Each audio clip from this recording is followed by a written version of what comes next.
The big news of the week, obviously, is not anything that happened on Raw or anything like that, although there was a lot of big stuff that happened. The big story was the death of the Ultimate Warrior at 54 years of age, real name Warrior, being characterized as due to a catastrophic medical condition. That's what the authorities said. There's no indication of what that means. Could speculate on what that means, but we don't know yet. I know they did an autopsy on Thursday, did not reveal any obvious cause of death, so they're doing additional tests. We probably won't know for another 2 or 3 weeks exactly what killed him, but I'm sure once that news leaks, TMZ, I'm sure, will be all over it. So we'll find out fairly shortly, I think, what the deal is with Warrior. What happened is there were people who, I guess, witnessed what went down. He had flown back home to Arizona, and I think they had, him and his family, they had 2 homes, one in Arizona. He's lived in Arizona for as long as I can remember. But I think they also had a house in Santa Fe, New Mexico. I don't know if they were staying in Arizona full-time or New Mexico full-time, but they were back in Arizona. They were at a hotel, and he and his wife were walking to their car when, according to witnesses, he clutched his chest, collapsed on the ground, and then died en route to the hospital. TMZ reports that WWE has sent 2 high-level employees, executives, to Warrior's home in Arizona to assist the family, doing things like grocery shopping and things of that nature so that Warrior's wife Dana can spend some time with their 2 young daughters, just to help ease the burden, I guess. This is a really shitty time for them, obviously. And WWE trying to do what they can, I guess, to make it a little bit easier on them. They have announced that Raw this coming Monday will pay tribute to the Ultimate Warrior in some form. I don't know if it's a Warrior tribute show, or I would imagine it's not going to be wall-to-wall Warrior coverage and matches. It's probably be something, I would guess, where every time they go to commercial, they show a wrestler talking about the Warrior and air some clips from his matches and segments and promos over the years. That would be my guess. They're also working on a special called Warrior, the Ultimate Legend, that will air this Wednesday on the WWE Network. It may be a multiple-part series, so this may just be part 1 airing this Wednesday, maybe with another part airing next week. Again, they haven't specified. They had a camera crew, WWE did, following Warrior and his family all over the place WrestleMania weekend. They were filming them before the Hall of Fame, at the Hall of Fame, at WrestleMania, probably the next night as well at Raw, would be my guess. I don't know how much, if any, of that footage will be in that special. I'd have to think that there would be footage from what they were shooting in that network special, but there's no telling how much of that will ever see the light of day. It's just a really shitty story all around. I mean, it was a real kick to the gut, and I think what was more shocking about it than anything else was the timing of it. And when you pay attention, and I played some of the audio at the beginning of the show in the intro, but when you pay attention to the words that he was speaking in his promo on Raw Monday night, where he says, "No WWE talent becomes a legend on their own. Every man's heart one day beats its final beat. His lungs breathe a final breath." Really eerie stuff. And the timing of everything, where he was on the outs with the company for so long. I don't want to say he was in exile. If anything, he was in self-imposed exile. Because I'm sure at any point, if he wanted to come back and make some money and do something with the company, there could have been a peace brokered between he and Vince McMahon. Vince has done the same thing with Hogan and a whole bunch of other people. Although he and the Warrior have had a lot of legal squabbles over the years, and then that DVD that came out 10 years ago, if you listen to his Hall of Fame speech, clearly that DVD's still stuck in his craw to this day. They have a new DVD they just released. I haven't seen it, but I'm sure it's a lot more complimentary, and they have clips from the Warrior himself. The first one was just a total hit piece. Not to say that everything in that DVD was not true.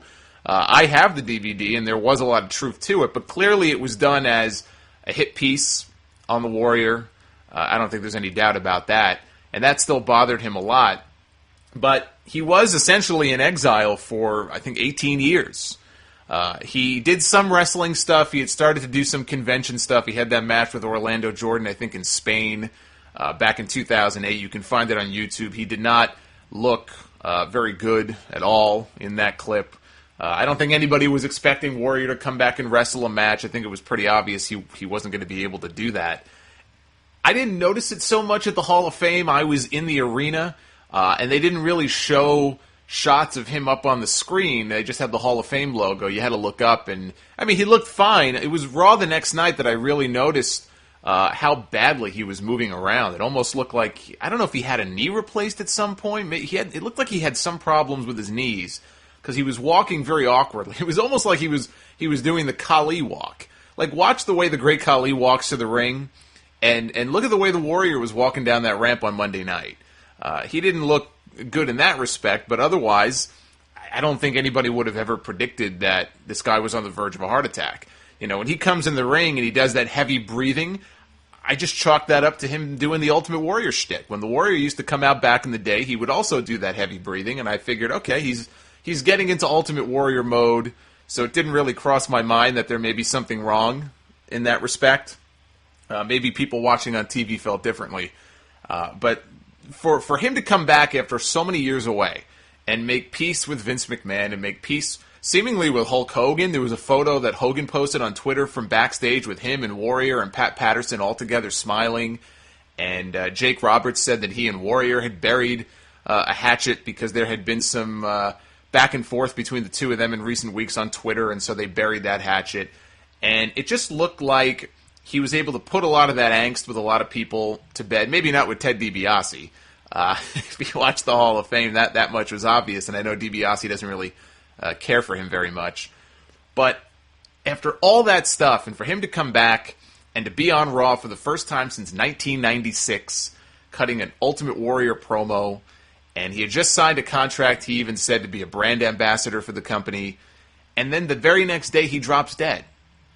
And it's just one of those things you can't explain. I mean, the timing is just, it's shitty in some ways, but in other ways, you're almost happy for the guy. You're almost happy that he was able to come back one last time before this happened, and to put a lot of that bad blood to bed with a lot of people, and to have that one last chance to go out there and make an appearance and be honored and cut an old school Ultimate Warrior promo and do all the things that he did. It was cool. It was cool that he had the chance to do that before it all came to an end. And when I think of the Ultimate Warrior, you know, I think back to when I was a kid. I'm sure a lot of you guys are the same way. The biggest match of my childhood was Hulk Hogan and the Ultimate Warrior at WrestleMania 6. It's still to this day one of my favorite WrestleMania matches. I was a big Hulkamaniac as a kid. I wasn't really a Warrior fan so much, which is a little odd because I still have somewhere buried in my closet the old Ultimate Warrior wrestling buddy. And my brother, who was more of a Warrior fan than a Hogan fan, has the Hulk Hogan one. So I don't know why that is, but we do. I have the Warrior one, he has the Hogan one, and we used to beat the crap out of each other with him and all that kind of stuff. And I was rooting for Hogan in that match at Skydome, and I don't remember actually sitting there watching the match live. I know I did, but I just remember being so stunned that Hulk Hogan actually lost a match at WrestleMania, which at that time was just unheard of. I don't count, the match with Andre at 4 where they both got disqualified. And it was a big deal. I mean, that match was a huge deal to a young wrestling fan back then. And only years later, you read old newsletters from back then, and even like on the wrestling news groups. If you really dig back, if you do like Google searches and stuff, you'll find like internet posts from many, many years ago, people talking about that match and what was going on back then.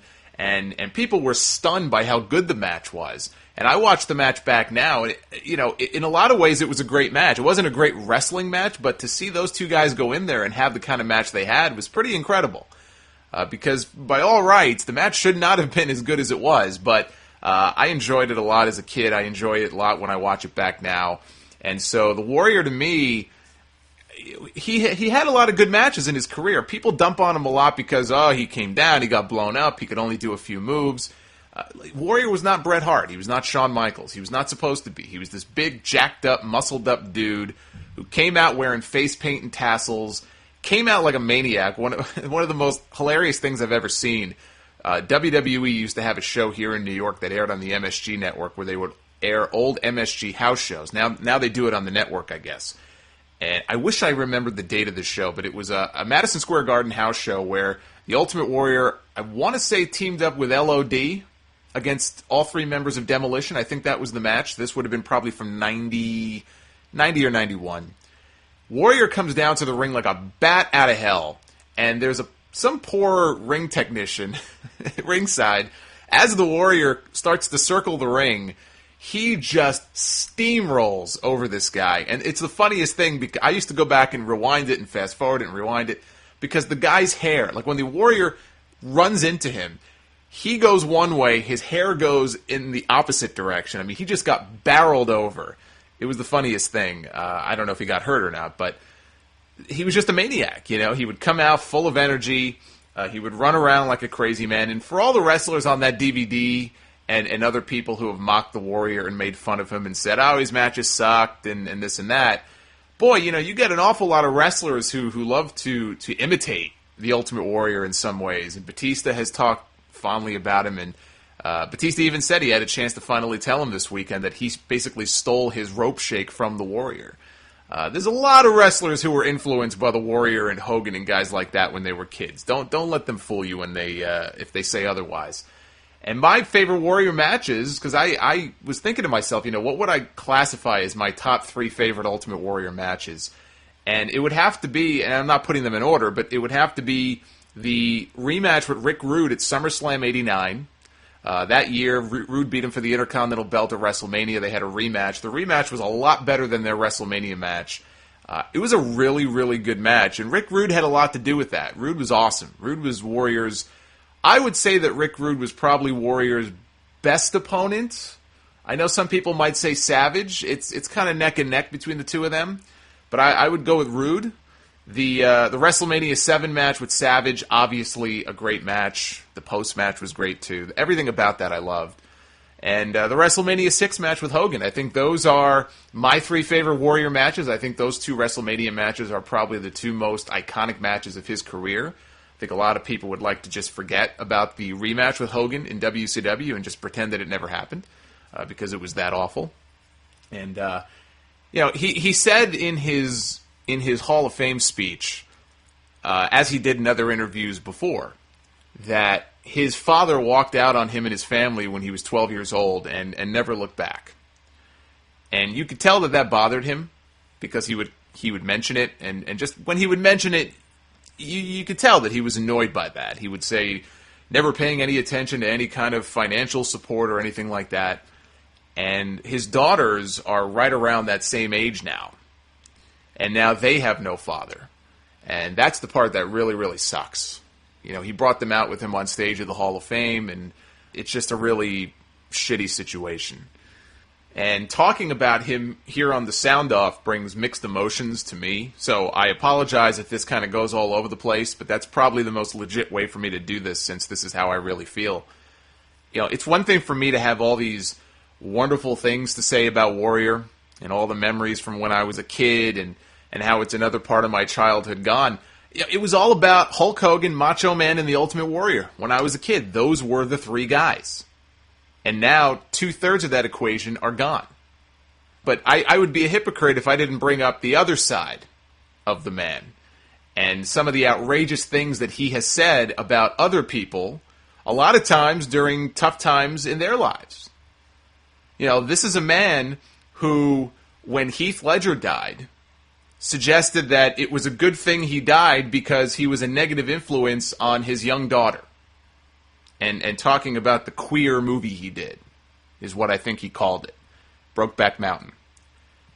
He said the guy's kid was better off with her father being dead because he used drugs.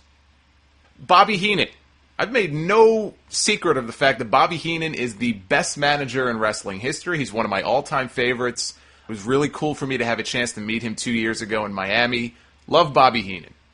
Bobby Heenan has been through a lot of shit in his life. In the last 10, 15 years, he has been to hell and back with throat cancer. And he's beaten throat cancer. He has beaten it, but at a price. Anybody who sees Bobby Heenan now can tell the price that guy has paid. And the Warrior had, you know, when it comes to Bobby Heenan, I understand he's probably very upset about comments that Heenan made on that DVD many years ago. And I think that Heenan probably means it, because you get the impression from other interviews that he's done that Bobby Heenan just did not like the Ultimate Warrior. He worked with him a lot, And I think on the DVD he said he would get hurt a lot. Heenan would when he would work with Warrior. He was clumsy, he was reckless, and all this other kind of stuff. That's how he really felt, and there probably was a lot of truth to that. So I understand Warrior maybe doesn't like Bobby Heenan, doesn't look at him as being his most favorite person in the world, but the guy at the time is going through cancer. And he calls him a two-faced bag of shit. He says he's dying and diseased on the inside. And I found the quote. He said, "Imagine what it will be like, lying there taking in your last breaths, knowing you hoard yourself out your entire life. Not even Vince could come up with a better finish than this. Karma is just a beautiful thing to behold." That's what he said about Bobby Heenan when Heenan was basically dying of cancer. Okay? He referred to Darren Drozdov, as the cripple. That's what he called him, the cripple.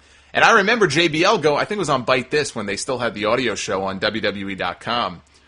And now, of course, JBL has all these wonderful things to say about the Ultimate Warrior, but I remember JBL going on Bite This and tearing the Warrior a new one. I mean, he just laced into the Ultimate Warrior after he heard that. Because Droz was well-liked by pretty much everybody at that time, and it was a horrible thing that happened to him when he got paralyzed. And Warrior goes around calling him a cripple. The stuff he said after Hurricane Katrina. And about the city of New Orleans not being a good place and being a cesspool and all the people there being fat and whatnot, which is quite the double standard when you consider that he accepted an invitation into the Hall of Fame in New Orleans. In fact, his final 3 appearances all took place in the very city he condemned. I've mentioned his appearance at Hofstra University many years ago. When I was still in college, I met him afterwards. It was, I guess the Young Republicans brought him in to do a speech, and he did a Q&A session afterwards that got very testy. Students came up and were asking him questions, and people brought up steroids, and not in any sort of disrespectful way. I mean, there was nobody who I think was out of line in their questioning, but boy, some of these questions just set the guy off. Warrior was threatening to put students through tables and beat them up and all this kind of wacky stuff. And, I mean, at the end of it, I went up to him and he was as nice as could be. Got a photo with him, shook his hand. He was nice enough to me even if he wasn't always to others. And it was a thrill for me because, again, one half of the WrestleMania 6 main event that I grew up on as a kid, is standing right here, and I had a chance to meet him, so it was a cool moment. But, you can't ignore some of the other things about his life. I get that there's a time and a place for it, but I can't sit here and talk about this guy's life in glowing terms without mentioning some of this other shit that does bother me. Because he said a lot of really nasty shit about a lot of people over the years. Stuff that was really out of line. And that's just the kind of person he was. And I believe that he meant every word of it. He meant every single word of it. He wore his heart on his sleeve. I've never seen a more intense guy than him. You go and see some of the videos that he used to put YouTube videos out on his own channel that are still out there if you want to go find him. His workouts.